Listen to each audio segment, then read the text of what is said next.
How to file RTA किंवा how to file RTA application असं बरेच वेळा यूट्यूबला सर्च केलं जातं. नेमका RTA आहे काय, RTA कशासाठी दाखल करतात किंवा त्याचा फायदा काय. खरं तर RTI हे राईट टू इन्फॉर्मेशन ॲक्ट या नावाने ओळखलं जातं. त्याचा तो फुल फॉर्म आहे.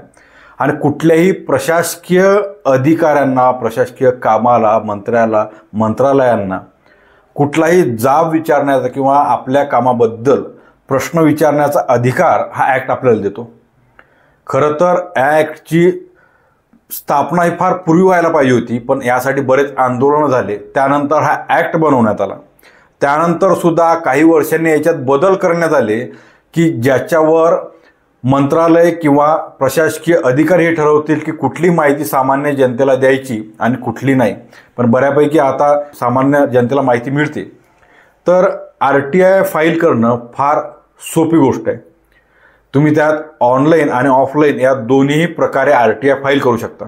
फक्त 10 रुपये फी या RTI ॲप्लिकेशनसाठी घेतली जाते आणि त्याद्वारे तुम्ही कुठलेही प्रश्न तुमच्या अडलेल्या कामाबद्दल किंवा काही घोटाळ्यांबद्दल किंवा कुठल्याही कामाबद्दल प्रशासकीय व्यवस्थेला विचारू शकता, ज्यातून तुम्हाला प्रशासन माहिती देतं की कुठल्या बाबतीवर किती खर्च झाला, काय झालं, काम कुठं अडलेलं आहे. तर अशा माध्यमातून त्यांना तुम्ही अजून जास्त खोलात प्रश्न विचारू शकता, ज्यामुळे तुमची कामं सोयीस्कर होऊ शकतात.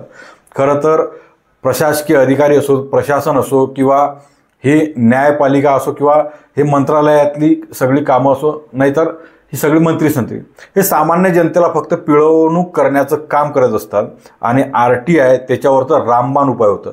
पण या रामबाण उपायाला सुद्धा बोथट करण्याचं काम याने शेवटी केलं आणि बरेचसे त्यातले भाग हे माहिती न देण्याच्या विभागात आणून ठेवले, ज्यामुळे त्यांची माहिती ते देणार नाहीत. कधी मला वाटतं त्या गोष्टी पर्सनल होऊन जातात आणि त्यांच्या मनावर होऊन जातात की त्यांनी ती माहिती द्यावी की न द्यावी. फार या प्रोसेसला उशीर लावला जातो. तर खरं तर आपण हे बघणार होतो की कशी फाईल करावी. तर RTIची एक वेबसाईट आहे ज्याच्यावर जाऊन आपण ऑनलाईन फॉर्म भरू शकतो. त्याच्यावर आपली माहिती द्यावी लागत असते.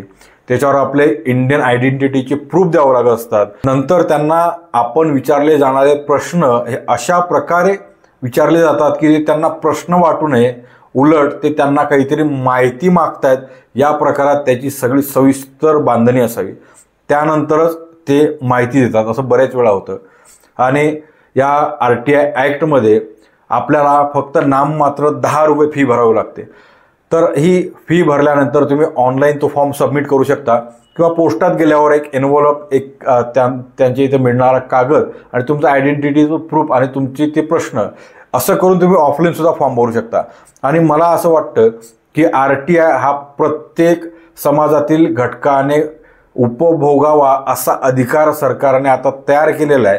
तर तुमच्या प्रशासकीय कामांसाठी, प्रशासकीय माहितीसाठी, मंत्रालयातील किंवा कुठल्याही माहितीसाठी प्रत्येकाने RTI फाईल केली पाहिजे. आणि आपला अधिकार बजावून या आपण स्पेंड करत असलेल्या टॅक्समधून जी काय कामं होतात किंवा जी काय गोष्टी होतात त्याची माहिती हे आपण मिळवलीच पाहिजे. अशा प्रकारे RTI आता अप्लाय केला जातो, तो फॉर्म भरला जातो. खरं तर मी आता एक चॅलेंज घेतलेलं आहे, 75 हार्ड RTI चॅलेंज. खरं तर 75 हार्ड डे चॅलेंज हे स्वतः बदल घडवण्यासाठी असतं की समाजात राहत असताना आपण काहीतरी उंचीवर जावं. त्यासाठी 75 दिवस एक कठीण परिश्रम करून आपल्यात ते बदल घडवल्या जातात आयुष्यभरासाठी. पण मला वाटतं सोसायटीसाठी, समाजासाठी, समाजावरील प्रश्नांसाठी कधी कुणी हार्ड चॅलेंज घेण्याच्या तयारीत नसतं.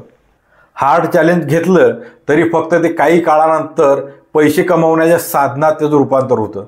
तर या समाजातील प्रश्नांसाठी, घोटाळ्यांसाठी किंवा राहिलेल्या रखडलेल्या कामांसाठी आता मी 75 हार्ड RTI चॅलेंज करणार आहे. आणि प्रत्येक विभागात, प्रत्येक शासकीय मंत्रालयीन विभागात मी RTI फाईल करणार आहे. असे ते दिवसानुदिवस मी 75 करणार आहे सुरुवातीला. तर मी सुरुवात करणार आहे 10-12 RTI तर माझ्या संबंधितच असतील काहीतरी. पण तुम्ही सुद्धा तुम्हाला काय वाटतं किंवा कुठल्या विभागाला RTI फाईल केले पाहिजेत त्याबद्दलचे प्रश्नसुद्धा तुम्ही कमेंट बॉक्समध्ये नक्की सांगा की कुठल्या मंत्रालयात, कुठल्या डिपार्टमेंटला किंवा कुठल्या शासकीय प्रशासकीय विभागाला काय प्रश्न विचारले गेले पाहिजेत किंवा कुठल्या कायद्याबद्दल कुठल्या गोष्टीबद्दल विचारले गेले तुम्ही सुद्धा कमेंट बॉक्समध्ये नक्की सांगा. आपण त्यावरही विचार करून त्या डिपार्टमेंटला RTI फाईल करू. धन्यवाद.